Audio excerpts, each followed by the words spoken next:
This is Jojo Mack, and I always tune into the SBRB radio podcast with 10 Star General and Sharon Mango. If you love a good conversation, you should too. Check it out.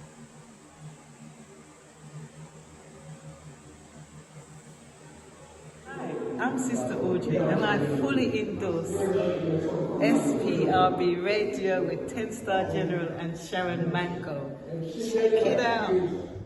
Hey everybody, it's your girl Keisha Martin, fully endorsing SPRB Radio Podcast with 10 Star General and Sharon Mango. You already know it's a whole entire vibe. And I mean say, everybody just rock and come in, cause we are jamming at the housing scheme. Bring your queen and leave your machine, cause up here good vibes on the scene. It rock steady, baby, rock steady.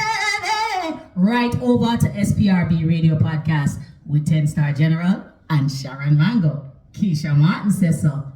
Fully endorsed. Yeah, it's your girl, Kerry Lopez. I'm so right about now. I'm representing for SPRB Radio Podcast. Not no normal about that. So I'm a 10 Star General. Big up yourself. And the beautiful host herself, Sharon Mango, Kerry Lopez in Jamaica, representing for the podcast show there. I'm going to tell the people, check it out. Not no normal about the settings for me. I send you there, you know what time it is. They come see me. Yeah, I tell you, say whenever I when I makes business with pleasure. Yeah, man. I wait there. Check out the podcast now, man. 10 Star, tell them the man. Better sound. You make me feel so strong. Dub is a battlefield. Yes, this is Jennifer Barrett out of Jamaica. You know, don't know, endorsing SPRB Radio Broadcast. You know, don't know. Yes, I am with 10 Star General and Sharon Mango. Oh, you for miss it? Check them out, man. Hi, this is your girl Winnie. And this is your girl Freddie. From out of London. And we fully endorse SPRB Radio Podcast with 10 Star General and Sharon Mango. Check them out. Greetings, Massive. This is Father Don. And I fully endorse SPRB Radio Podcast with 10 Star General and Sharon Mango. Check it out. You won't be disappointed. Bless. I'm Bruce out the UK, and I'm fully endorsing SPRB Radio Podcast with 10 Star General and Sharon Mango. Keep it locked. One love. Greetings. My name is Diana Wright, singer, songwriter, and poetess. I fully endorse SPRB Radio Podcast with 10 Star General and Sharon Mango. Check them out. Trust you won't be disappointed. Yes. This is DJ Maestro out of London, and I fully endorse SPRB Radio Podcast with 10 Star General and Sharon Mango. Check them out. Trust me, you won't be disappointed. Hi, I'm Nana Genesis, and I fully endorse SPRB Radio with 10 Star General and Sharon Mango. Check it out.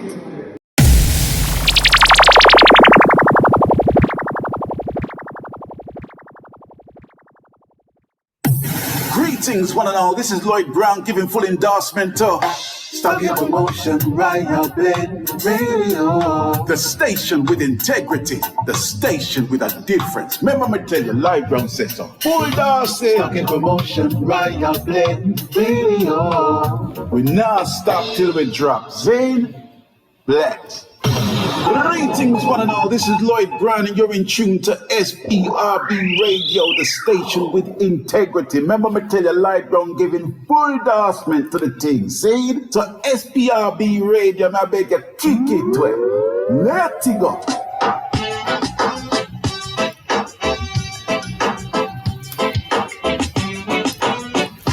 I don't know why this has become one of my favorite tracks from Audrey Scott, but it's just stuck on me all week. My guest today is Audrey Scott, the queen, one of the queens of Loversrock.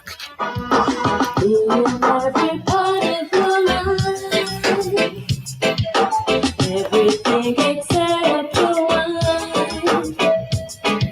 sharing all your plans and dreams was everything that love could be.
soul from a tribe of Shaka Soul, Ethiopia, Africa. When I laugh, when I linger, when I play, no time you say it. Original Raising Awareness show. We are talking about 10-star general. Yeah, man, Sharon Mango. Bang, bang, turbulence to the future. When you man, like King Selassie, Joe. Rastafari, keep it accurate and royal.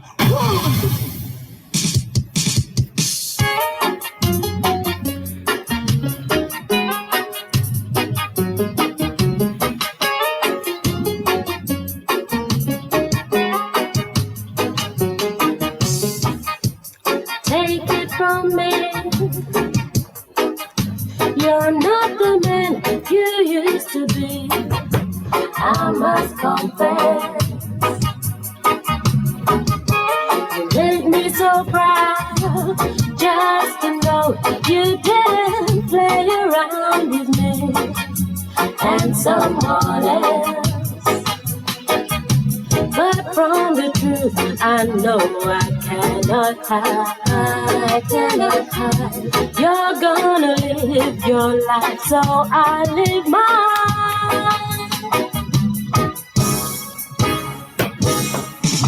We're not gonna make it, it's useless, can't you see? We thought because of our child, together we should be.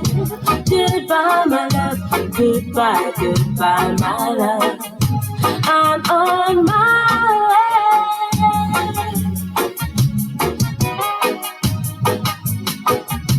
Goodbye, my love, goodbye, goodbye, my love.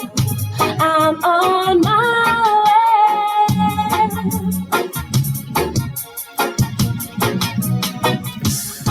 Okay, so greetings to one and all, and I want to thank everyone for being here. Big up Coral, Beverly Notes, DJ Maestro, Lauren, Sparky, and hopefully a few others will be coming in as we go along. Audrey, how you doing? Hi, I'm fine, thank you, General. How are you? I'm great, just, getting myself together, but it's been a while. It's been a while. You've been on our network. Yeah, that's true. That's true. It's been a moment, isn't it? So what's been happening for you since we last spoke? A couple of moons ago, wasn't it? Light years ago. Yeah. Oh, I bought me diary, innit?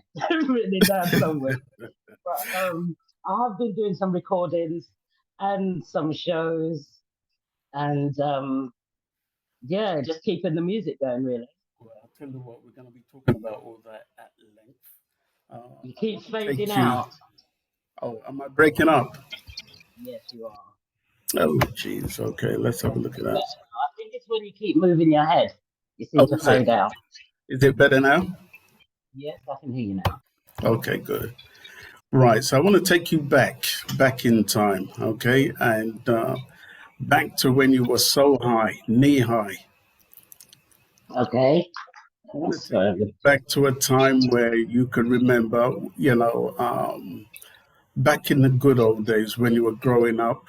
Tell us where you grew up, what life was like where you grew up, and how the influence of music became part of your life growing up.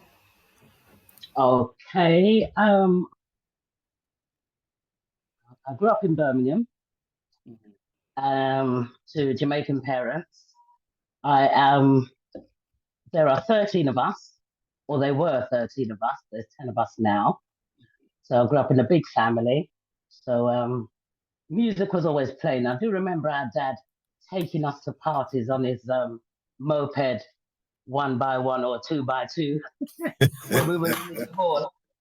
So definitely, I suppose them times of the Caribbean people, they used to meet up in it really on like maybe a Really? weekly basis, regular. So there'd be a party in someone's house. I remember just singing with the family, really. And I remember the Millie Small one because they always used to ask me to sing it. I was only little as well, maybe about 4 or something. So I'd start singing and dancing then with the family. I could actually hear your voice on Millie Small's My Boy Lollipop. Yeah, I think you definitely got the voice for that. Did they? Going back to the 70s, I'm pretty sure you had a living room, and in the living room was a gram. Definitely, there was. Yes, there was a gram in the living room. It wasn't in the front room unless they had two. But I do remember the gram, where you could drop down the tunes them from, well, how many tunes really onto a record, isn't it? Really, about 7 or 8 or something like that. And they were really hard as well, weren't they? They were, especially the 78. I think you needed biceps to lift one of them. They smacked, which was a shame if you ever broke one. Yeah, I remember. I tell you what were you listening to on the gram besides Millie Smalls? I can't even remember. I remember things like some of your mum and your dad's favorite. Were you listening to the likes of Jim Reeves and all that kind of stuff?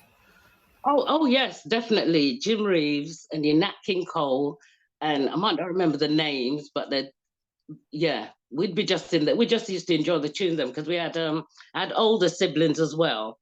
Right. So I'd listen to them. They seemed to like a lot of soul, like my sister loved Millie Jackson, for instance, which we weren't really allowed to listen to. But I was going to say, when the parents were away, then she would let us listen. Like, okay. But there were a lot of different influences around, really. Right, there definitely was, And so as you journey into school, what was school life like? From maybe junior to high school, what was that like? That was like, I suppose you could say Birmingham at the time. Birmingham, yes, it was fun. I remember there not being a lot of Black people in the neighborhood. Mm-hmm. And we used to end up fighting as well. Used to think they're going to make friends with you or something. We used to end up fighting. But we used to, aside from that, we used to go on a lot of adventures, go tobogganing. We used to play in the canals because there was a lot of outdoor playing then. Right. And there was even a nun lady that used to look after us called Sister Edna. So she used to take us around the place. We used to go to a Methodist church with her where she was, and she used to take us out. Yeah, I think she used to take the little Black kids out. We used to go around there for tea and stuff like that. But I ended up joining the choir when I was at church for some reason. I don't know, but I suppose my love for singing. Was that by choice or design? I think it might have been a bit of both because they asked everyone to sing, really, and so you'd all sing, and then they'd pick who they wanted to be in the choir, and I'd be one of them. Right. And I like plays as well. I used to join in with the plays as well. I think that was when I got into maybe secondary school. Is it secondary? No, I think I was still in primary, before I left Birmingham. And that was like the Mikado. I thought that was really nice. Right. And Julie Andrews is one of her things we did. I can't remember which one we did with her. The one she did in a film, but I like Julie Andrews as well in her songs. Right. I remember that era in time. So as you journey into the church becomes a part of your life as well as singing. You had a couple of influences, the likes of Millie Smalls and the rest of it. You're in high school, about to leave school. Where is your mindset? High school, about to leave. So you're talking about my teenage years. Teenage years. Right. Does that tally up with the Handsworth Revolution? I'm not quite sure. What year did that come out? That was a good question. I can't remember because, all right, so I basically ran away from home when I was 17. So in between school and then going to college, which I did try to attend, which I did attend for a little while because that's where I met Janette, who became one of my best friends. So she now kind of got me into singing, singing reggae music, really. So that was my transition from teenage years didn't plan on singing. I just used to do it anyway. You know, I'd be singing. My friends would say I was always singing. But when I got to college now, then it was heard by a sister in Janette Edwards, who is Tipper Rankin's sister. God rest his soul. And yeah, she got me into now the reggae part. So I was about 17 then, because I was going to college. Right. So you're going to college. She's trying to get you into singing. What were your parents saying to you? I'd left home then. You're back home. Oh, you left home? I left home, yeah. Okay. So you can make your own decisions, right? From then, it was my own decisions, yeah. What did you want to become professionally? Professionally, in the beginning, I wanted to be a nurse, but I think that's what my mother kind of drummed into my head. But, and then I didn't really know what I wanted to do, because when I started to get into the nursing life, because they'd give you certain scenarios, it was like, nah, I can't take all that blood, man. I knew you were going to say that, you know. Don't mind looking after people, but certain scenarios you could buck up into anywhere, you know, in a lift, and they give you all this, and I'd be like, you know what, this isn't for me.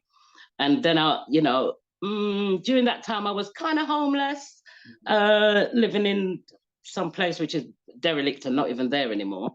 So it was quite strange, actually. But I used to go to rehearsals. In between that time, I used to go to rehearsals with Janet, because she'd now got me in with, introduced me to a band, and to Noel Salmon, who ended up being the writer of our songs. And okay. So because I read where Junette, and thank you, Sparky, who says 1981, the Handsworth Revolution, the Handsworth riots. Well, yeah. 1980. I started in 1977, so it was a bit before then. I've got to read that out. Handsworth. Oh, you've disappeared. Oh, have I? Okay, there you are. You're back now. Yeah. This mic is giving me some, as they say. Bear with me a second. Let me just do something. I think I may have cracked it. Okay. I may have cracked it. Can you hear me now? I can, yeah. Better, right? Mm-hmm. Okay, it would have helped if I plugged the mic in. I'll blame it on the platinums. How long have you been doing this? Oh, Jesus. And you know what? Cheese of bread. Okay. Bun and cheese. Anyway, I tell you what. Yeah, so the I need to figure out when the Handsworth riots was. But yeah, thank you, Sparky. Big up Sparky Melody in the house. Winsome, Lauren, DJ Maestro, Beverly Notes, Coral. Oh, for the 1985. No, 1985. And you reckon it was before, right? No, I'm saying I was before the riots, because I remember being in certain riots. Okay. And it would have been around the 80s. Yeah. So we're talking about, so it's like 85. So Coral more than likely is right. Yeah. Okay. So, okay. So let's move on. So the Zionist band, I think your brother was part of is it the Zionist band with Janette Edwards? Zabandis, sorry. Tell me about that. Well, there's not much to tell, but my brother, Jimmy Stratdan, was a singer, and he used to sing with them. Okay. And he had a couple of hit tunes. One was So Long Baby. And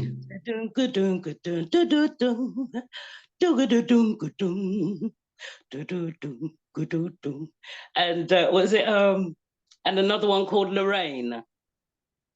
So they used to work with Clem Boucher. So I got to meet Clem Boucher and Junior English, God rest his soul, and yeah, them man's there from back then. Right, God rest his soul. Yes.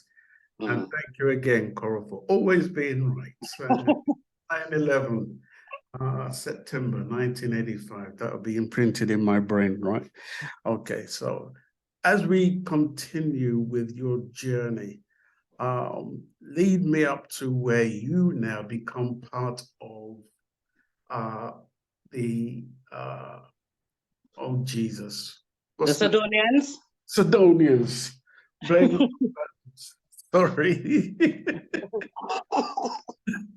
It's all right. We're all getting old, isn't it? I can just about remember, certain things myself. You were thinking about it yourself. Yeah. Sorry about that. But yeah, go on. Tell me about the Sadonians. How did the Sadonians come together? Right. They came together. So they call him Fish, but his name is Noel Salmon. Fish. He was introduced to me by Janette, like I said, and we started rehearsing. He introduced another brother into the team, I suppose, called Lloyd, who then got this sister called Veronica. Okay. So we rehearsed. We were rehearsing some songs in Fish's house, and one day he took us to the studio. And there the studio, it was Gooseberry Studio, and we did our first song called "The Day Will Come." Okay. So we planned that we would each do a lead on a different song, so there wasn't like a main lead singer. We were all gonna sing the lead, and so Janette did the first lead. She was braver, and we were produced by Neville King for that song. Okay. And I remember the engineer being Dennis Bovell, and we were scared of him. He was like scary. What was scary about him? I don't know, because by them days he had the black beard, and he had this voice that he had. Right. Yeah, he was no joke. That deep voice that he's got, man. Yeah, we were just young, you know what I mean? So even if he talked hard, it sounded like he was shouting, but it wasn't really. Do you know what I mean? We just weren't used to it. So when you ladies met up, you were relatively strangers to each other. You didn't know each other, did you?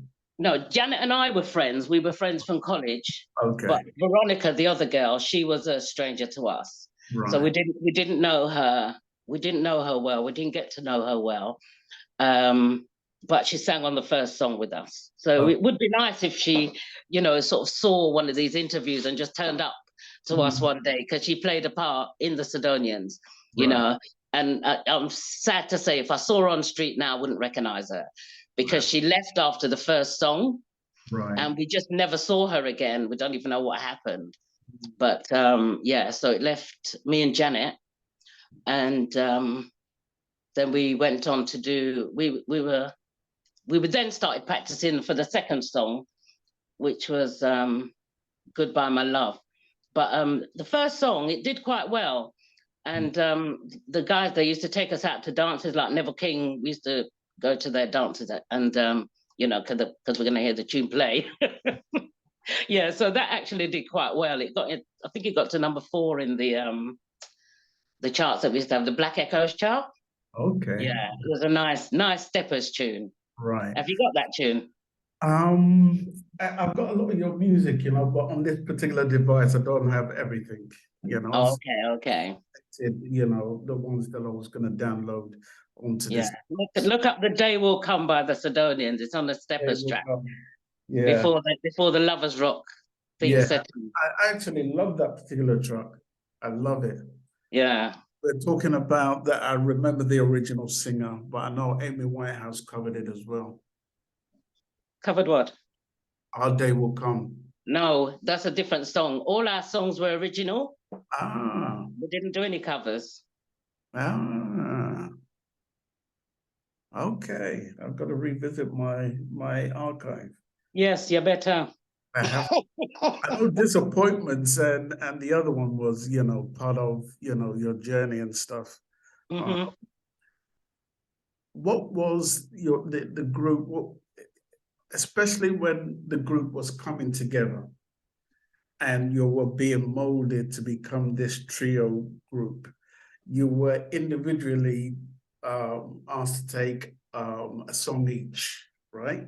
So you had to take it turns in singing particular songs. Like you say, yours was, Goodbye My Love, and the others took various songs. Can you remember because I remember from school days that we were like, I think I was in the sixth form, like back in the 80s, early 80s. And your song was ringing all over the place in school because, when you're in a sixth form, right? You have certain perks, right? One of the perks is during your break time, you could bring in a cassette recorder or something. Yeah, that's how Janet and I met in the common room of the sixth form. That's right. And your song was ringing all over the place. What was the feel for you at the time? What was the atmosphere surrounding that song at such a very young age? Right, so I did that song. Where was I now? I was in Elephant and Castle. You see, I wasn't feeling it so much. Maybe because I wasn't in the music world as such. I mean, at that time, I have to say, I was squatting. So I wasn't really, we just did the song. I remember, we squatted and we ended up getting the flat that we squatted in. But I remember being taken to the studio. I was doing a night shift. And then I was taken to the studio, which the musicians were there. So I ended up sleeping until the musicians had left, because you have to be there for the whole session. And then I went to do Goodbye My Love. And I remember just saying, that's it, I ain't gonna do anymore. And I just had to go home because I had to wake up in a couple more hours to now do the early shift because I was working a hotel at the time. And I just left. So because we didn't do any live shows, so there wasn't any furore around us, this tune was just played in the dances basically, and that's how it made its impact, and maybe it sells and stuff like that. But for me now, I didn't really, I can't remember feeling excited or anything like that. Maybe somebody else who was around me can tell me, because there's a lot that I don't remember, but I really can't remember, because I remember just feeling disappointed that that we weren't doing anything. We weren't doing any shows or anything like that. Right. So who wrote that particular song, Goodbye My Love? Because that's one of your classics, all-time classics. Yeah, that was Noel Salmon. He wrote all our songs. Okay. He wrote the songs. Okay. So that song, how did it do for you monetarily, financially? Did they register you guys, PRS? Did you get any of the royalties or? No, I can tell you I got £250. I think I got something like a £200 check, or it came in bits, and then the rest was through groceries.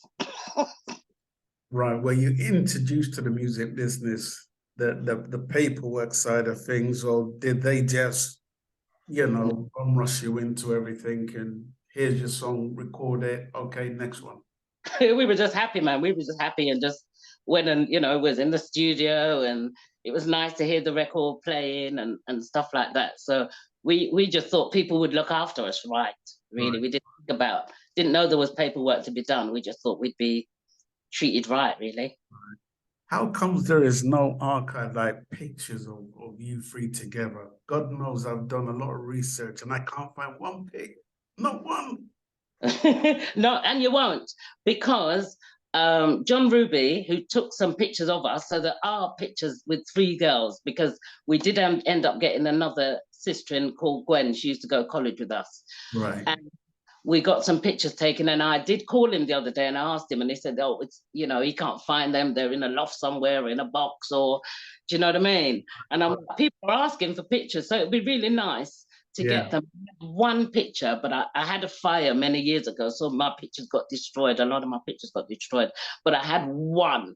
which I remember carrying around with us when we still with the pleated skirts and stuff like that, you know. Right. And yeah, it would be nice to see. So I don't know if those pictures will ever come to surface. Right. Now tell me something. What caused the demise of the Sadonians? Right. Well, we did Disappointments, and we also did another song which never got released called In Our Hearts, which was going to be a roots song. Okay. There was some kind of discrepancy between producer and other people, which we weren't no party to. So we basically got shoved out into the wind. Like they broke up, and then we were like, you know what I mean? Mm-hmm. And yeah, that's how that came to be. We were basically dumped. Dumped.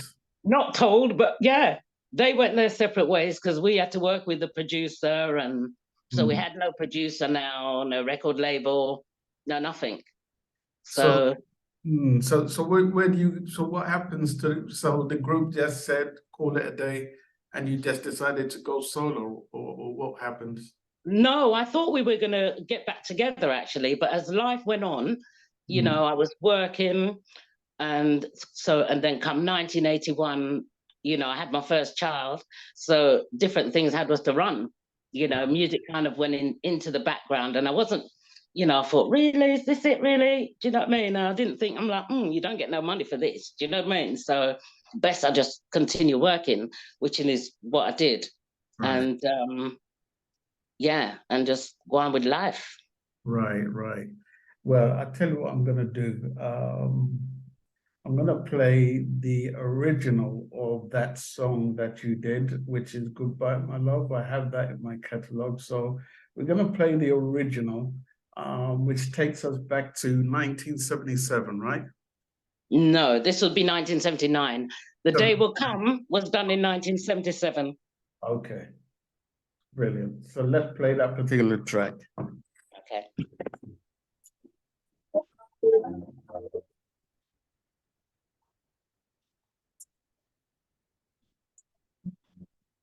Is it playing?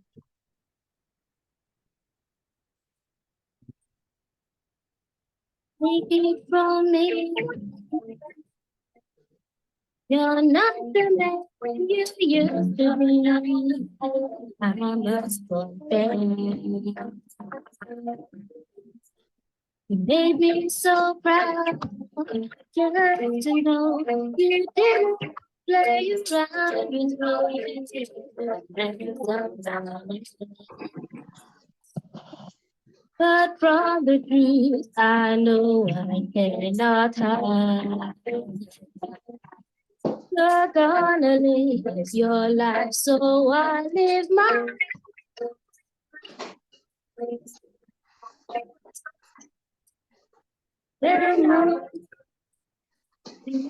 Not coming through very well, I must say.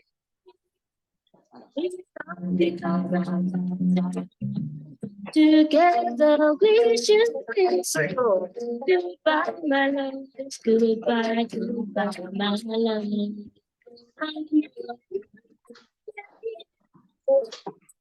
I tell you what, the funniest thing about that song, right?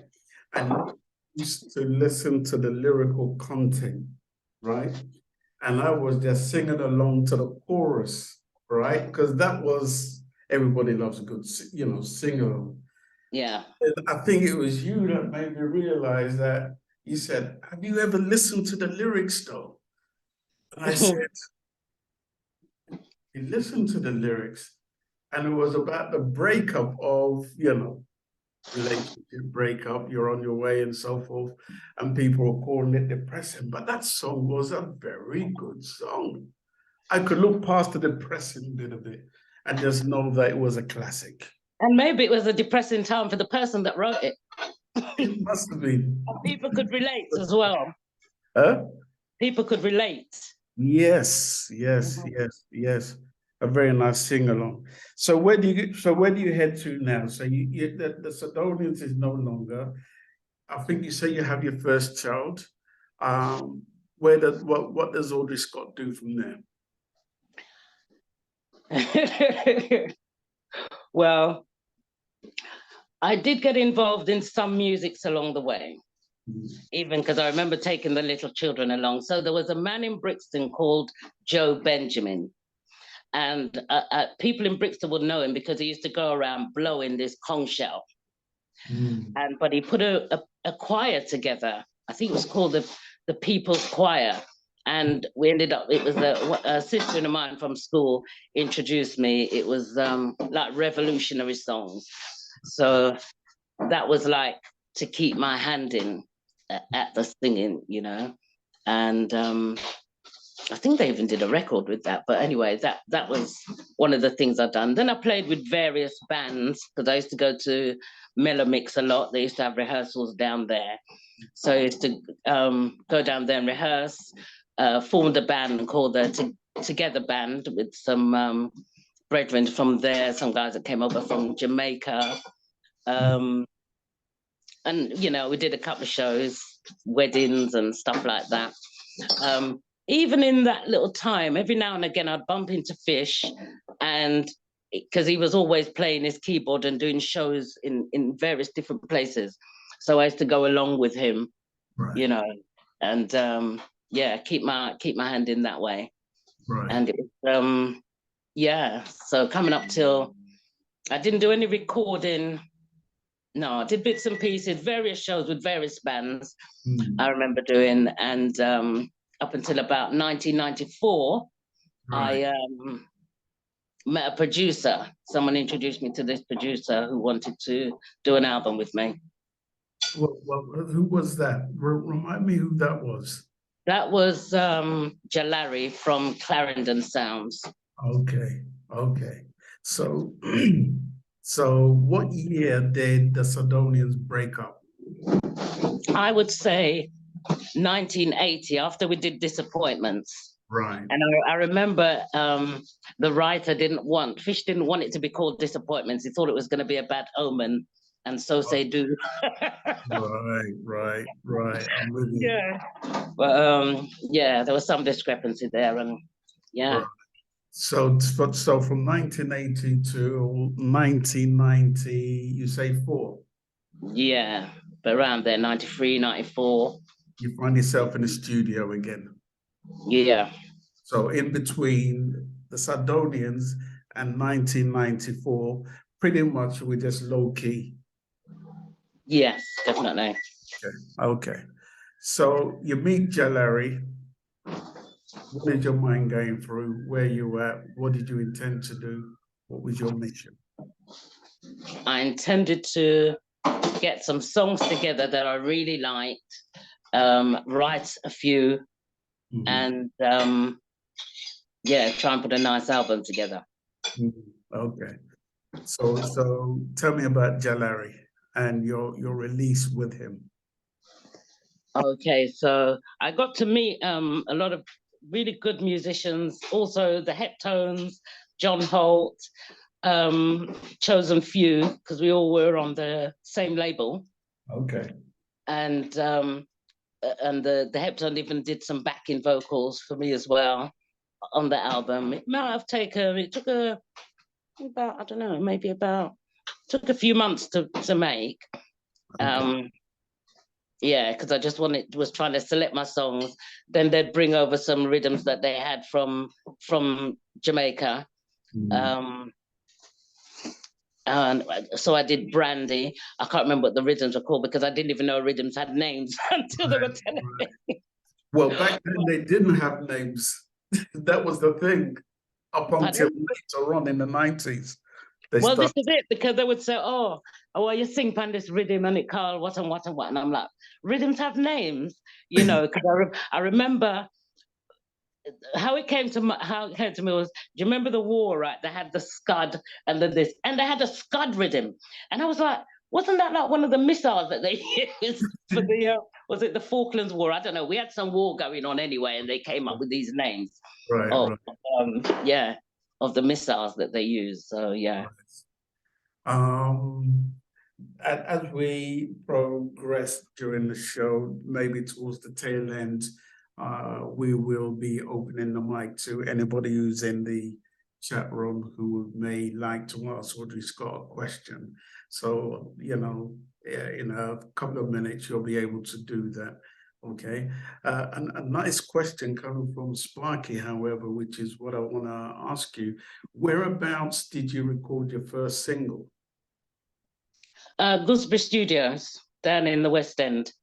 Okay. You have to go down in the grong. Yeah. They're still kicking, right?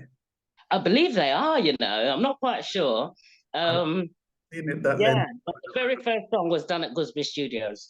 Okay, brilliant. And what label was that? That was Neville King label. Neville King. Yeah. Okay. So how does that show? Because I think Step by Step was one of your first songs, right? No. Which one was first?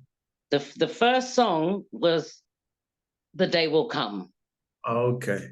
By Neville, released on the Neville King label. Right. So that was the first Sadonian song.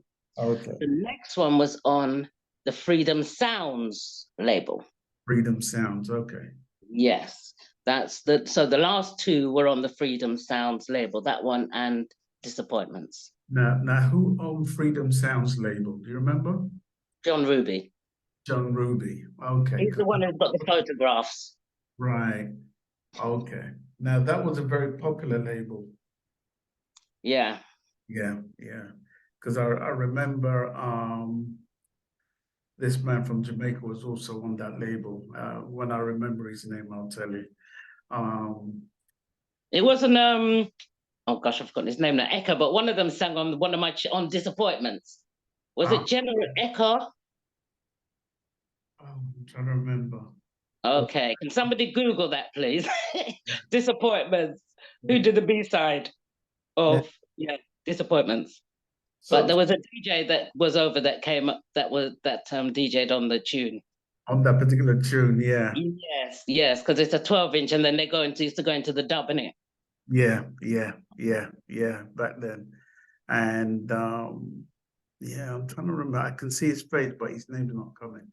Anyway, so you've done that particular tune. You get the Heptones to do some vocals for you. I mean, background vocals. I think Step by Step was one of them that they did some background vocals. You know, what was that like, knowing that, meeting the Heptones? It was so nice. And I remember it being nerve-wracking as well. Because when they said they'd put on the harmonies, I thought they'd put them on their own. And they said, no, you've got to, come in here with us. And all three of us are going to do it together. So it's me, Barry, and Earl. Earl. Okay. Yeah, it was me. They had me there in the middle, and so we had to just knock it out. And it was nice. It was a lovely experience. Nice set of guys. Okay, so let's just play a few bars of Step by Step. And it's one of those brilliant tracks that, I mean, it's that was a false start, and then comes the original start. Can everyone else hear them? Because I'm not hearing it good. Oh, can you hear it now? Hold on, bear with me a second. Can you hear it?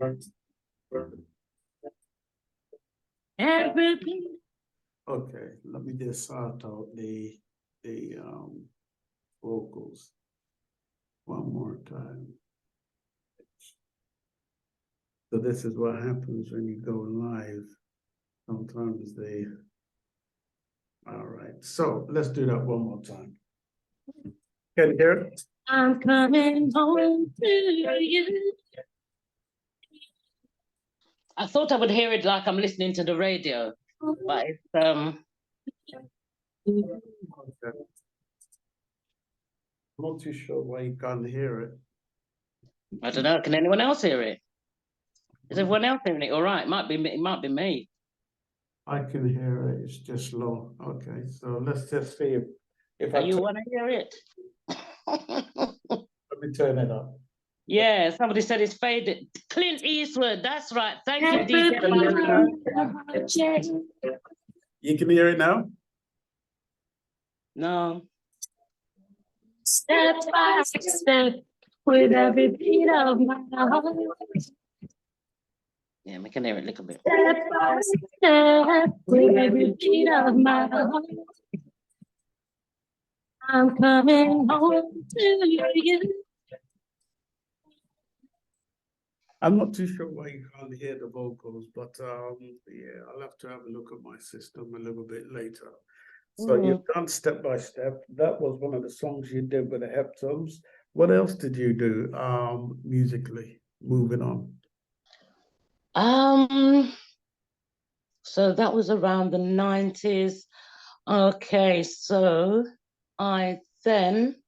Did you do any live recordings? I mean, performing? I didn't, you know. You didn't? I didn't.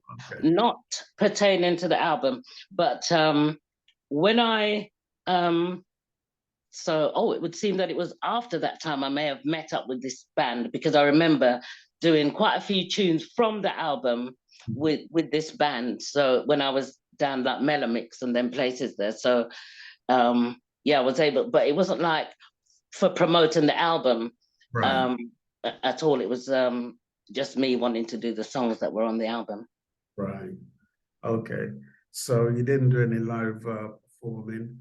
And as you journey along, you started working with various producers, right? Yeah. Away from the one album that you did, which I think you've carried with you for a very long time. To my knowledge, I know you did some works with Starkey Banton and some other artists. Robin Hood. Mm-hmm. Yeah, Robin Hood and various other ones. But your recordings were very sporadic along the way, that there's few and far between. Yeah. What was that? Was that a deliberate ploy? No, it wasn't. Sometimes it just ended up like that, you know, because I'd think, all right, so I've recorded these, I'm expecting them to be released. And then for whatever reason, they never got released. A couple, I think Tenderly may have been released, the one I did with Starkey Banton. And we did a collaboration which he put on his album. So it wasn't released as a single, but it's on his album. Right. Okay. So how were you treated in the industry as a female coming up from way back when? What was your treatment like? Were you treated fairly in the industry, or was it an uphill battle for you? No, I wasn't treated fairly. Otherwise, I would have been in a better position. So they obviously didn't treat me fairly, especially now that the Loversrock exhibition has like kind of exposed a lot, really. When even I didn't know that the tunes them had sold so much. You know, we were obviously a lucrative part of the industry at the time and didn't know. So no, I didn't. I don't think I got treated fairly. Right. When did your mind wake up to the music business itself, and when did you realize that your music was selling? What was the straw that broke the camel's back, where you now woke up to this, you know, why am I being treated this way? Yeah. Words into your mouth, by the way, because I want you to... There's just a lot of things that may have happened along the way, and people that I've met. So you have man like President Mensah, who's a publisher. You know, he has workshops, you know. So I publish my music with him now.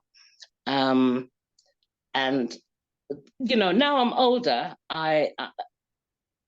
people treat me with a lot more respect, you know, and a lot more fair. You know, they're more inclined to listen to me. I'm not a little 17-year-old anymore that can be taken liberties with, or even in my 20s, I was still getting taken liberties with. But I'm more grown now. We've got the Reggae Fraternity UK, which, you know, we've found out even more information, which helps us who didn't sort ourselves out, as well as others, to let them know, you know, what they can do and what organizations they can join, and, you know, to help them along the way. Tell me about the Reggae Fraternity. How did that come into being? That came into being with, we've had enough, really. and a couple of our artists, or a couple of artists that we know, just experienced something on the same day, and it was like, and people were inboxing right, left, and centre without each of us knowing. And then Lorna G sort of messaged me, and she said, "If I call for a meeting, would you come?" I'm like, "Yeah," you know, and that's how that came about. So we had a meeting with quite a few industry people that came there. We had the meeting in Brixton. And then we then had a have your say meeting so that people can, you know, say what they want, what they'd like to see, what they'd like us to do, and take it from there, really. Okay. So the reggae fraternity came into being. And I think that, you know, because I want to seize this opportunity to big up all those who have been fighting for artists' rights over the years, you know, because I do know Delroy Washington was one of those who was fighting for artists' rights and so forth. And he sadly passed away. He did a lot for the artists. Now we have the reggae fraternity who's also doing that, because I know you guys have done some workshops and educating people on the music business and so forth. How has that been going so far?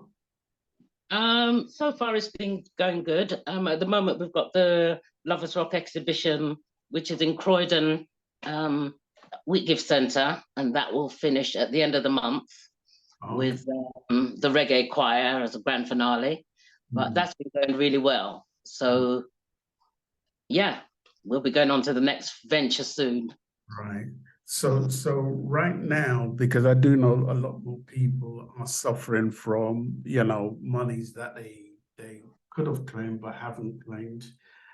When we come back to you yourself, have you been able to see what monies you can claim back from some of the works you've done in the past? And has that caused you any problems?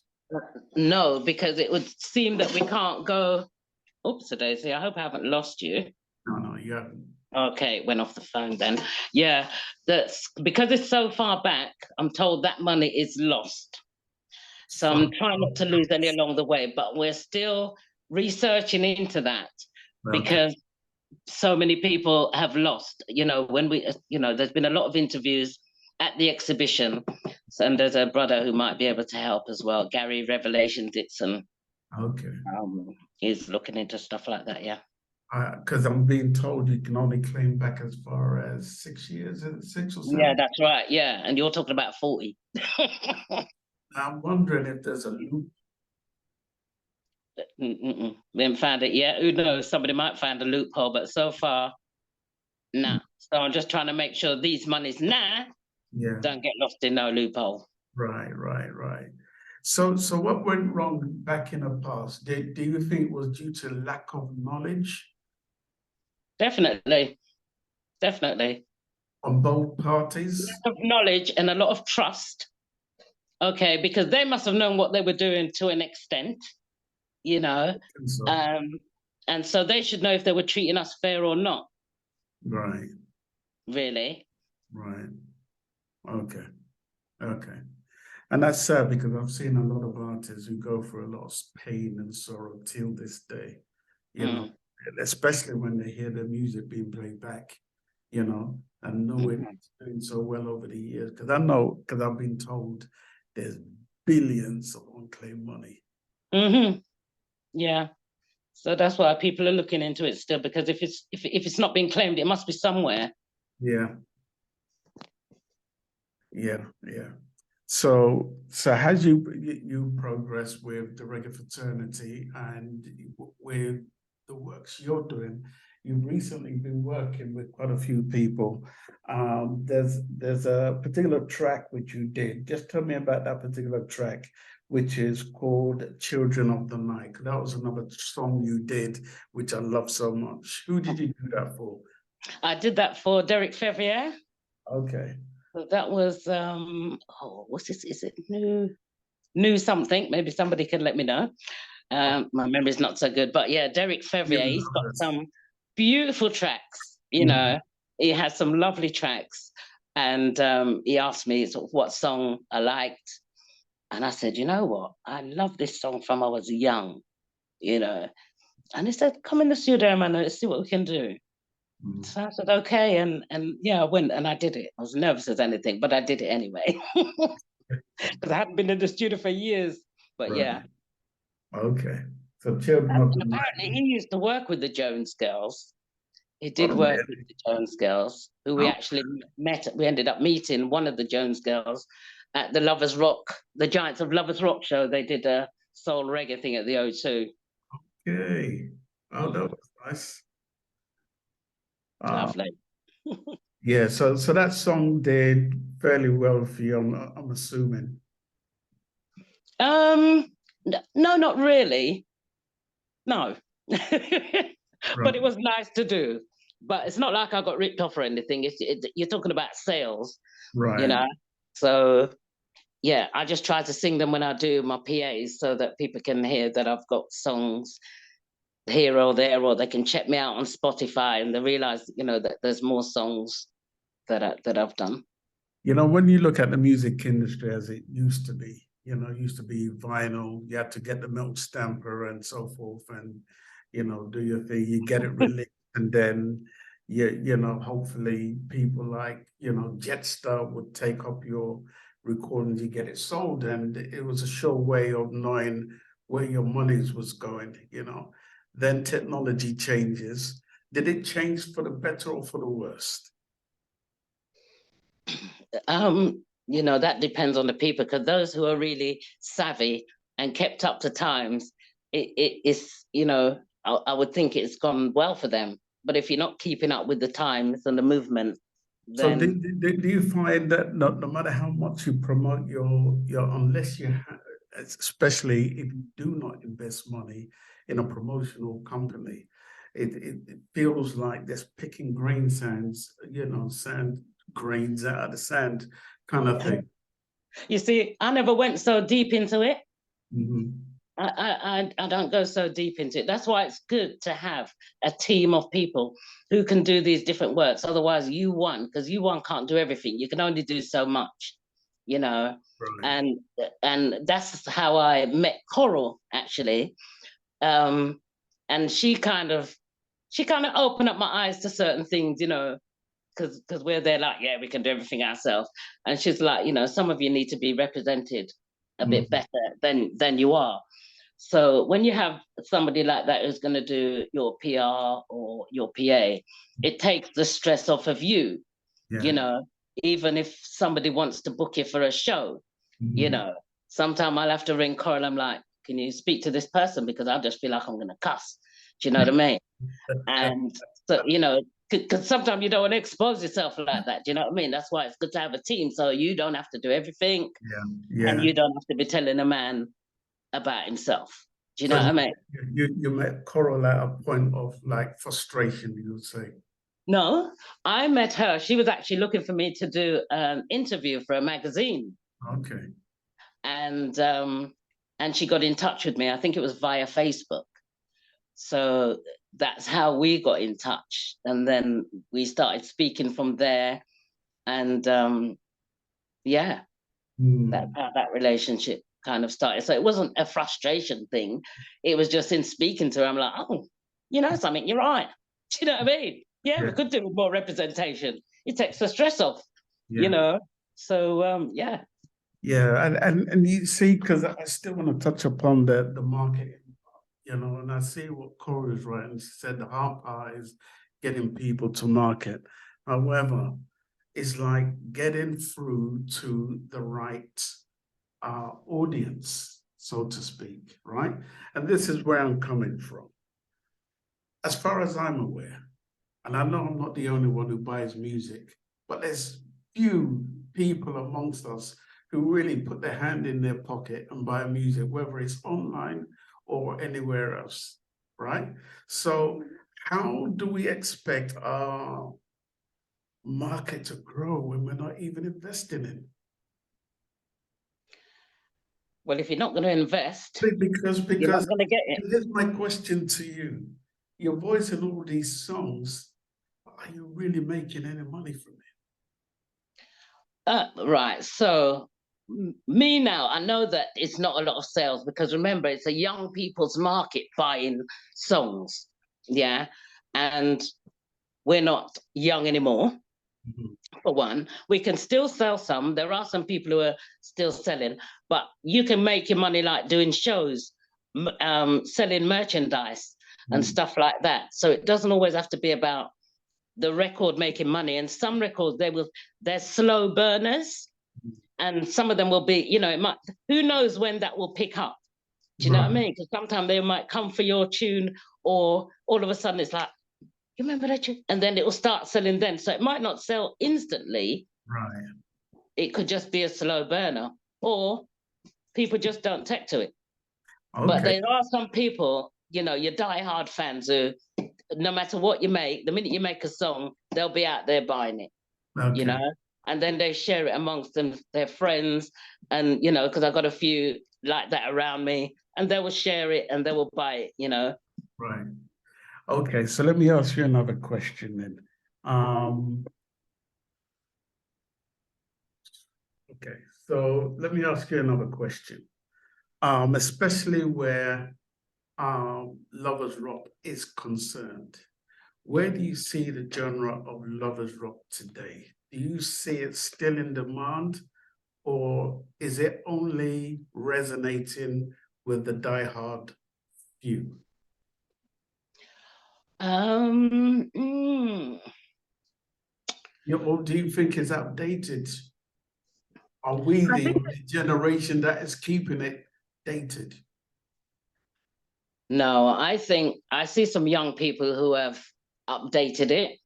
Okay. I think they're really good. It's lovely to hear them. Funnily, today I was listening to Cassandra London. I was watching one of the RF UK shows, actually, Legacy. And Cassandra, I was like, yeah, man, you know, the young people, that you know, I think they, you know, a lot of them enjoy it, you know, and they still want to keep it there going. There's a lot of my generation still doing it, you know, and love will never die. You know what I mean? So whether you want to call it Loversrock or whatever, there's love always I got about, and people are always going to sing about it, whether good love or bad love, you know. So what more? To me, I feel more needs to be done to get it on the world international stage, you know, to see the likes of maybe you on stage and various others who are great singers, you know, on these international stages. I just feel we don't see enough of that unless it's in the UK. Maybe we have to push ourselves more. You know, because look at Tipper Irie, you know what I mean? Yeah. Maybe it's about doing more groundwork. I'm losing you now, your voice. Okay, let me see. Maybe it's where I got my hands or something. Yeah. Maybe we have to put in more groundwork. Who knows? But we just keep trying, don't we? Right. You did another brilliant song with another brilliant singer, stroke producer, JJ Born to Sing. Here I Stand. That song just resonates with every part of my DNA. That's nice, yeah. Because I wanted to get you on the show a couple of months ago. I said, hey, I've got a song coming. Wait till the song. And it finally comes out. And I have to say, everybody who performed on that rhythm is great. Your song resonates. Tell me about that song. Who wrote it? The rhythm, everything. Tell me about it. The full 9 yards. I want all the juice. All the juice. Well, I received that rhythm on a day that I'd actually just come home from a retreat. So I went out with some queens to the seaside for the day. And it was a really nice feeling. We had a really lovely day out, you know, it was really nice. And I came back and there was a message from JJ. Right. So it said, Auntie, listen to this rhythm. Tell me if you like it. I said, all right then. So I listened and I was like, oh, this is nice. I like this. And so I told him that I like it. So he said, all right. He said, send me a melody, put a melody on it, and let's see where we go from there. And I thought to myself, wow, okay. But I said, I was still thinking about the day I had, and I said, you know what? This experience is going to go on this song. Because I went with some women who I'd never met before. You know, I just thought, I'm going to go. I saw this, retreat thing. I said, let me go. And I had a really, really warm time with these women. And even getting into the sea, I'm born in this country and I've never been in the English Sea. Do you know what I mean? So, I put my feet in the sand and I put my feet in the water and I was looking out, and yeah, it was an experience. And so JJ made a date for us to practice the song, because I sent him the rhythm. And he said, yes, I like the medley, auntie. Nice. I'm so, all right then, we're going to put something on it. So I said, okay. So I'd written down a few things that I'd like to go on this song, Took it round to JJ. And he was like, auntie, yeah, man, I like this. So I said, all right, just help me fix it up. He said, all right, tell me what you've got. So I read what I had, and, you fix it here and fix it there. And that's how that song came to be.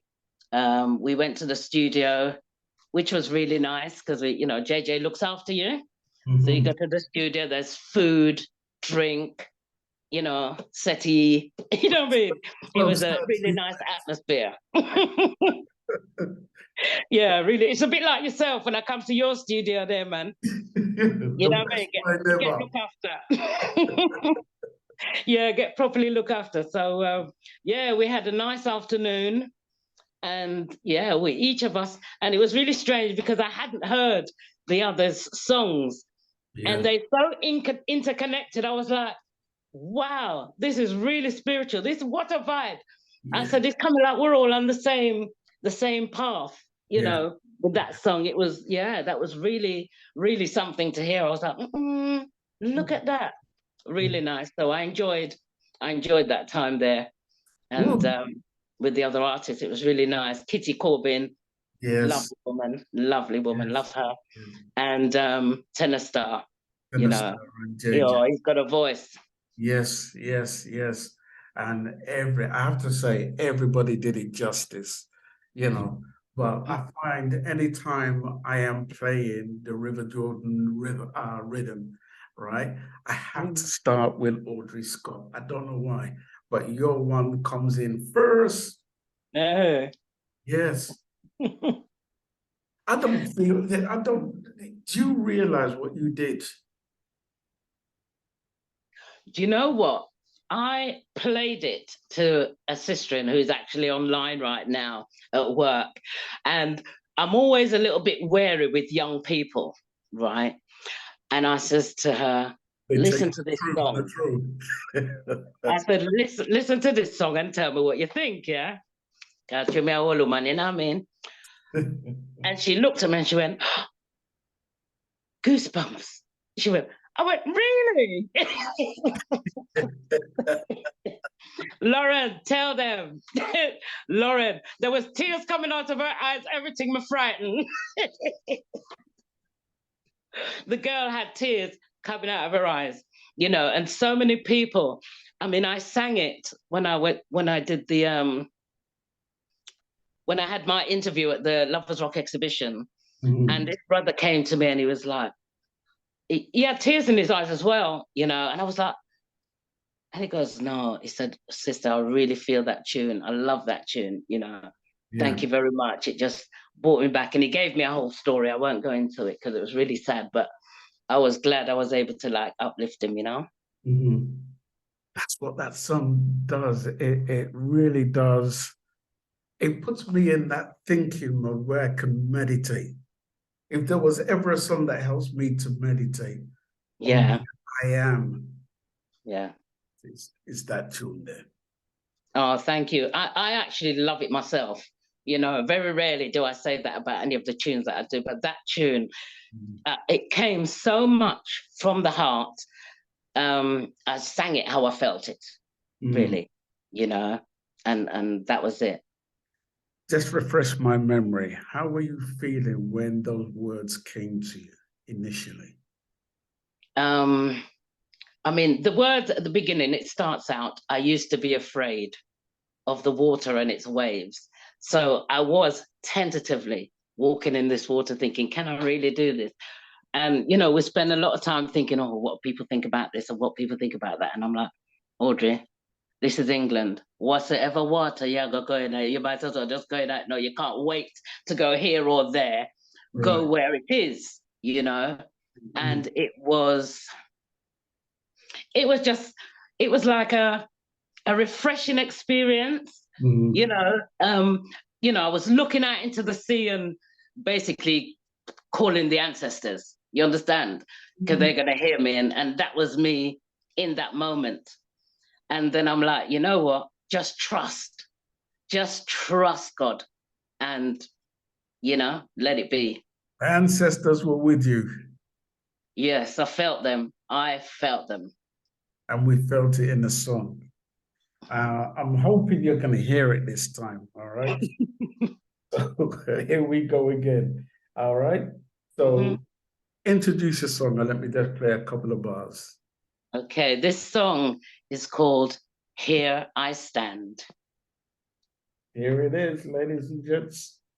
Greetings, one and all. This is Lloyd Brown, and you're in tune to SPRB Radio, the station with integrity. Remember me tell you, live down giving full endorsement to the team. See? So SPRB Radio, I beg you, kick it to it. Let's go.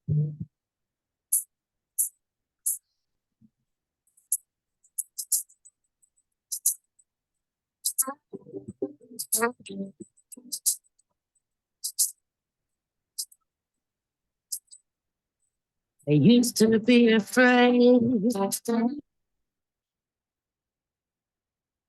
This way.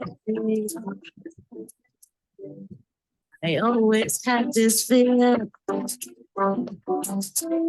it would take me away. But yeah, I stand in the water. I need to understand. Okay, so you can't hear it. I think it's something to do with Zoom. They have their good days and their bad days. So such a shame. Huh? Such a shame. Yeah. I'm gonna do something real quick and see if I can. Can you hear me now, Audrey? I can hear you. I just can't hear the songs. I'm gonna do this one more time because I've just changed the settings. Tell me if you hear anything, and if you can't, then hopefully they'll be able to hear it during the recording when they listen back on YouTube. So let's take a look. Yeah. You hear anything?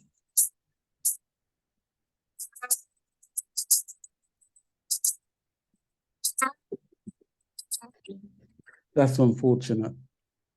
Very, very unfortunate. Anyway, that is a big song, Here I Stand. And have you been performing that particular song? No, but I hope to. I did it at the Windrush exhibition. And the people, they loved it, man. They were touching it back. So that was my first time doing that. And I look forward to performing it. Now, you've also been working with Nearest Joseph. Yes, I have. Okay, and although I can't play it because nobody's hearing it for some strange reason, but tell me about that particular song that you voiced for Nearest, and is it complete? It, I believe it needs to be mixed, but that is like a studio mix.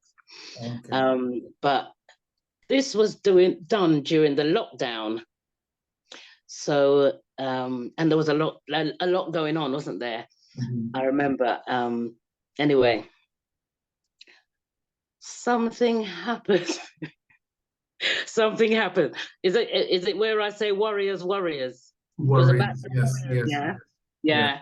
And so something was happening, and oh dear, my memory is not good. But I remember going into the studio and saying, "Where's all the bad man then when you need them? Where them is?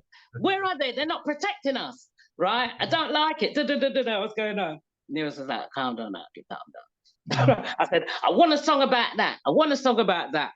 Anyway, he goes, let's call them warriors. So I said, so that kind of, got me on a level, really.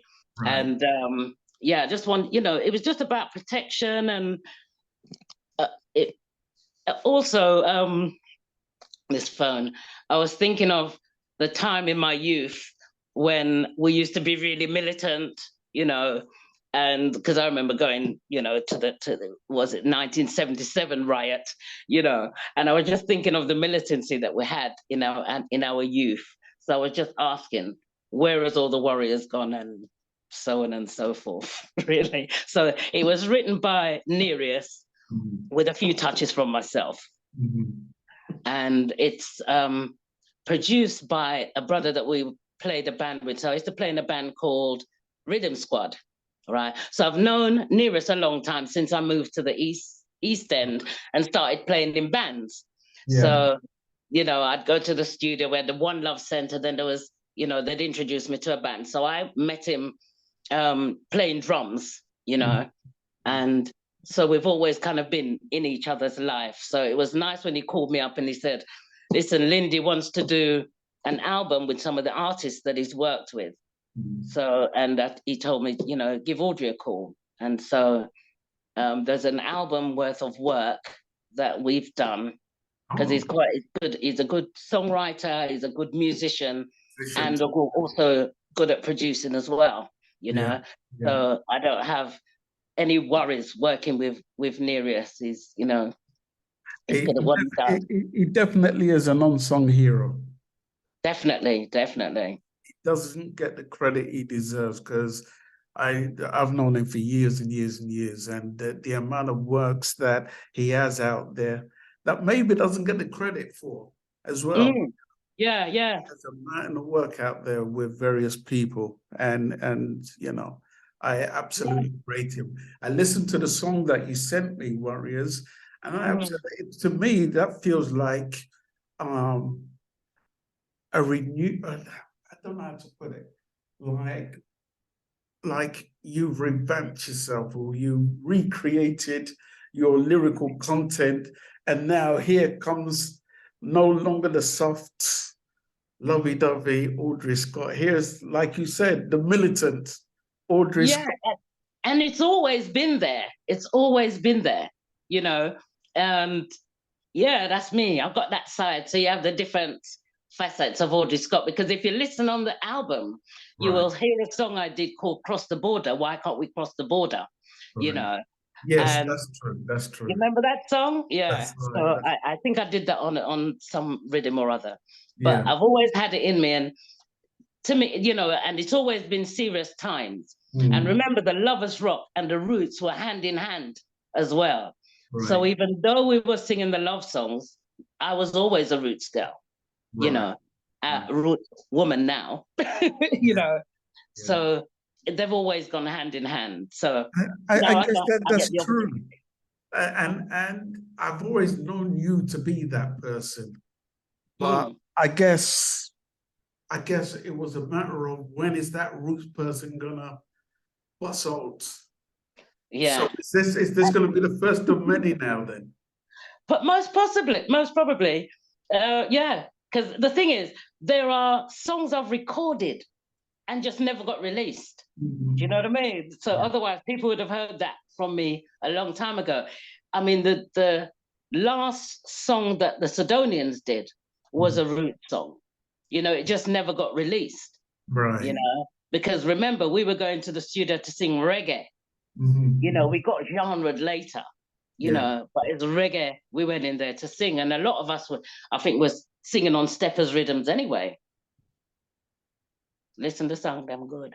I tell you, I tell you what, I'm gonna open the mic to anybody who is in the audience who may want to ask Sister Audrey any questions. If you do, all you have to do is just unmute and just pose your question to Audrey Scott. That's if you would like to ask her any questions. So if there's anyone who would like to do that, now will be the time for you to do so. All right. Anybody want to ask Audrey a question? Anyone? Hello, Empress Audrey. It's Hi. Sparky Melody here. How are you? I'm good, thank you, Sparky. Nice, thank you for coming. Good. I can't believe that you was in Zabandis. That is incredible. No, it wasn't me. It was my brother, Oh, Jimmy. Yeah, it was my brother okay. Jimmy who was in that band. Yeah, or he sang with Right. the band because remember everybody used to mix and mingle when they're doing their band things. Okay, right. Okay, so the connection with that as well is that I know Junior Bailey, as well as wasn't Trevor Dixon in that as well. Oh, I can't remember. You see, because I was young, my brother is another generation above me. Got you. So is the Mandem like Cimarrons? Yes. That generation of Mandem. Do you know what I mean? I'm more remembered. My generation, I don't remember because I was young and they were young.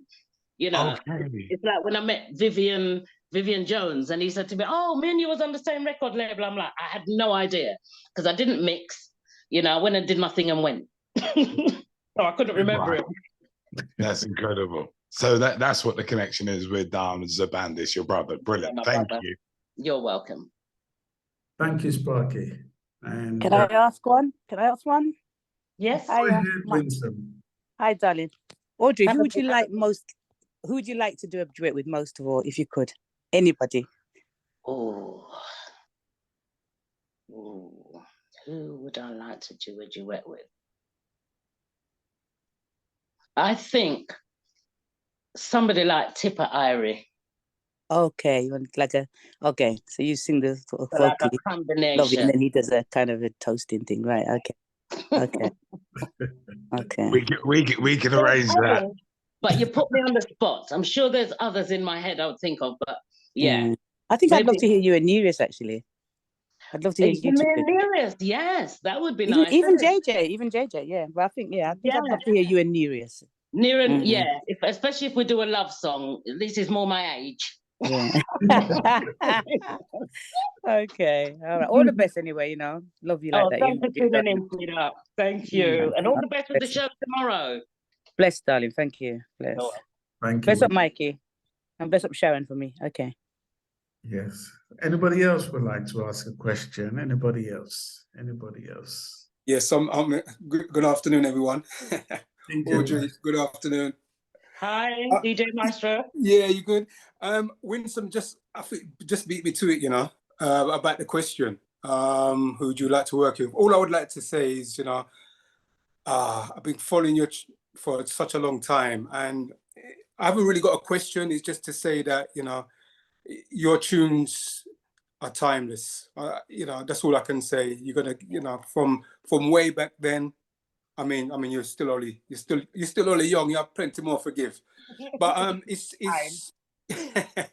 yeah. But your music is you're very unique in how you come across with your tunes and everything like that. So all I can say is, we're the audience and your supporters are looking for you, are supporting you, and hopefully more coming our way, so we can.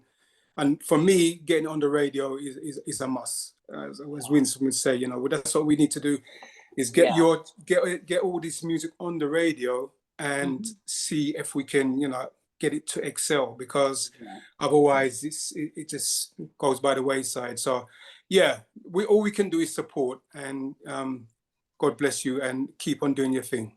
Okay. Thanks, my brother. Thank you very much. Take care.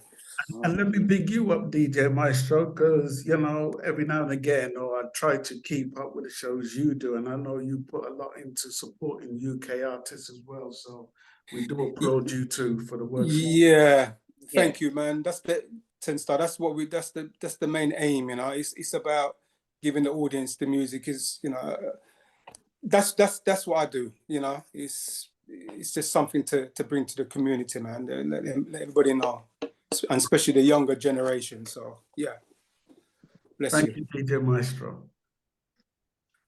We need that support from really radio DJs, and especially where the UK flavor is concerned, because they do stand up, with the rest of the world, and you know, we are singing those spectacularly great songs, especially with the likes of Here I Stand, which is, to me, mashing up my world.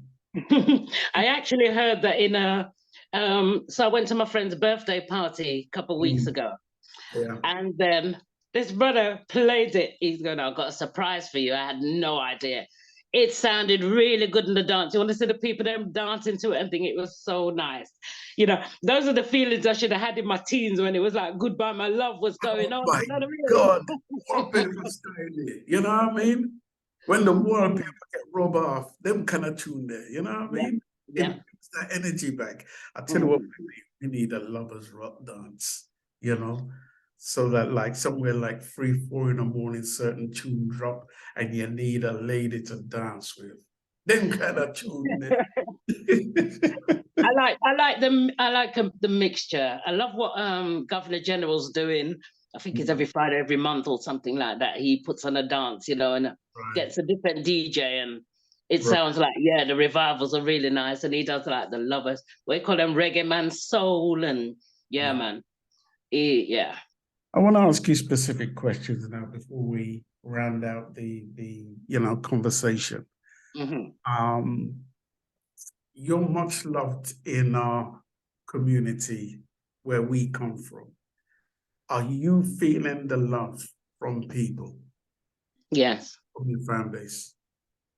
Yes. Tell me about your fan base.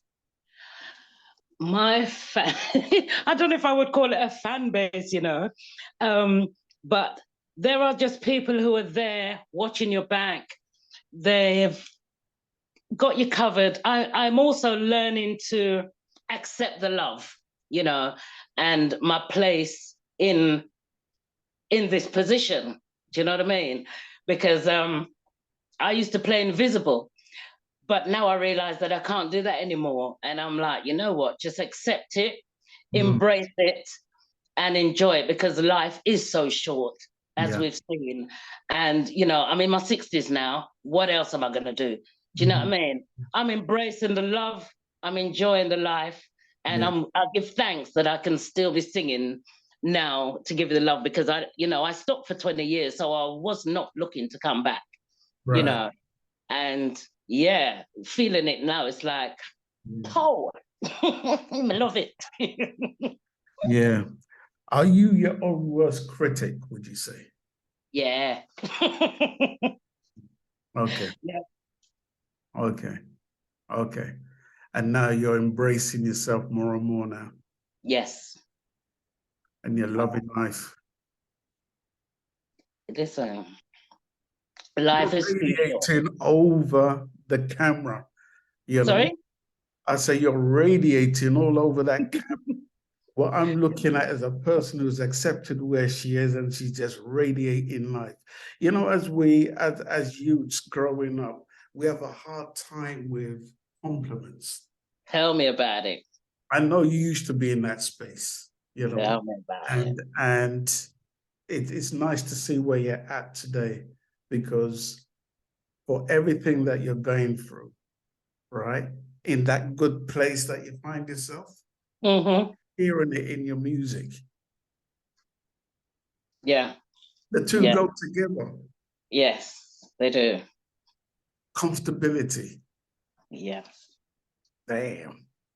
What would you like to say to your fans? Where can people find you? Anybody who wants to support you, give people some information. Before you answer that question, I think I did see a question from Coral. Yes. Something about the Coral? She said something about the boots. Tell me about the boots. The boots. Oh, so if you don't know, I take, anywhere I go, I take pictures of people's shoes and their boots.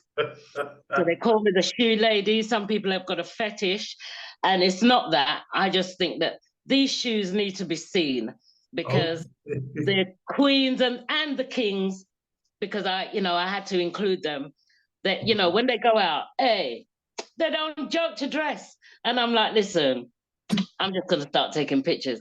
So I've done that for a good few years now. I've got I should have a page for it actually, but it's just a photo album on my Facebook where I've taken pictures of people's shoes wherever I've gone. Yeah. Okay. So I'm gonna make sure anytime I'm around there, we have my best shoes. Them the best shoes. People even send in their shoes. You know, even one of the soul women, Melissa Morgan, right?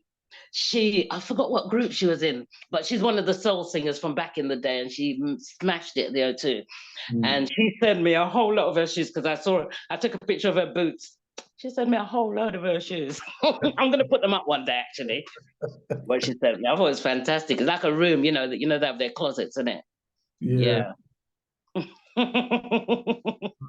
Oh, I see what Coral is saying. Oh, because I like to wear boots.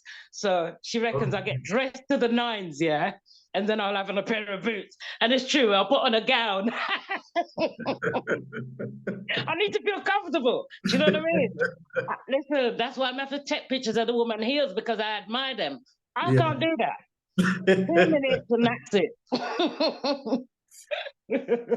I'm pretty sure you got a wardrobe full of shoes. Listen, I'm trying to sell them now. I'm getting rid of them now because especially the ones with the heels, I can't wear them. The little heels I'll keep, but yeah. You remind me of my sister. My sister used to love shoes so bad. She'll buy a pair of shoes, right? Wear them to a certain event. She'll stack them. She won't wear them again. Yeah. And then 2 years later, you said, you ain't worn all these shoes again. Yeah, as your sister, one just comes to mind. I don't get it. No, you need the shoes for the occasion, And it's got to match, isn't it, really? So it's not like you can have one shoes. You need different color shoes, different styles, depending on what you're wearing. Yeah, man. You're addicted, really. Audrey, anything you'd like to say before we leave? I just want to say thank you very much for tuning in. It's been a pleasure. I want to say, please look on my pages. So I have Instagram, Authentic Scotty, but I think if you put Audrey Scott, you'll see me. I've even got a TikTok. Most of it is Audrey Scott or Audrey Scott Sadonians. And yeah, listen out for the tunes, especially Here I Stand. That's like my pet baby. I love that song so much. So please make it do well for me. But listen, just thanks for the love, and I love you all too. Mwah. Sorry, Coral, please say something. I'm seeing your message. Go ahead. On mute? On mute. I can see your hand up. I think that might have been from the last time when she was talking about my boots. Oh, there's a message just now. Okay. I assume she wanted to. Oh, can't unmute. Okay, let me do this. Afternoon, everyone. Well, evening now. Okay. Hi. Hi.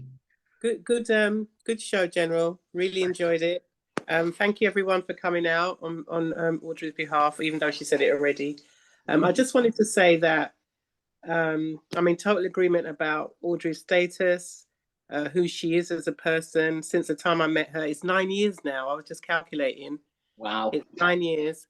But she's so, what's the word? Understated. I wouldn't say underrated, but understated. And it was Audrey that made me sort of realize my mission and what I do to highlight and to represent UK reggae, really, and to make it, make stars like her shine, because they don't. It's sort of, oh, Audrey's produced a song and then the song's dropped and they go on to the other one. In a way, we're spoiled because we get, a lot of good tracks, a lot of good artists. But it's an honor and a privilege to work with Audrey. I'm always telling her, she thinks I exaggerate, but I have been the one that's always been telling her how great she is. So it's really nice to hear people, bigging her up, because she deserves it. She really does. She's got a lot of history, and she has her place in reggae history as well in the UK. All right, I'm shutting up now. Bye-bye. Thank you. Ooh, it's a lot right there, Audrey. Yeah. You're all Each one teach one, isn't it? Each one teach one. What's the old time saying? You're all there and a bag of chips. Oh, yeah. Oh, it's true, and a lot of our artists in the industry need the recognition. That is one of the reasons why I'm doing what I'm doing as best I can to just raise the awareness of many as we can along the way, of which your name is truly, I think it is underrated. I think that's the word, but I'm loving the fact that you're loving where you're at. I'm loving the fact that you've now done a song that speaks of where you're at spiritually. Yeah. Jesus, you're turning. Yeah, that's where you're at. You're in a peaceful place and it shines through your music. That song that you did, Here I Stand, is going to be around for a very long time. It's so fresh. It's going to stay fresh for generations. Yes, I hope so. So you know what I'm going to say next, don't you? No, I don't. I couldn't play the song, but you could give us a few bars. It's a few bars. All right, let me see how the memories. I used to do. I used to be afraid of the water and its waves. I always had this fear that it would take me away. But here I stand in the water, my feet in the sand. Give me one more verse, Stood looking at the sea. Sorry. Feeling the gentle breeze. Father is holding my hand. Now I see the real me. Now here I stand in the water, my feet in the sand. Bruh. Yeah, so check it out. Here I stand with my feet in the sand. Listen, it's been a joy speaking to you all. And we'll soon meet up soon. You know, if you were here, you'll be drinking some of my favorite wine. Yes, I know. Big time. About to make do with a cup of tea. Exactly. Thank you, guys. We're going to get out of here, people. We're going to be here next week, Saturday, with another artist all the way from South Africa. Okay, so join us next week. Same time, same place, same details. And we're going to get out of here. Thank you all so much. Thank you. If you enjoy the content we provide on this YouTube channel, then why not help us by subscribing to SPRB Radio Podcast? Thank you in advance.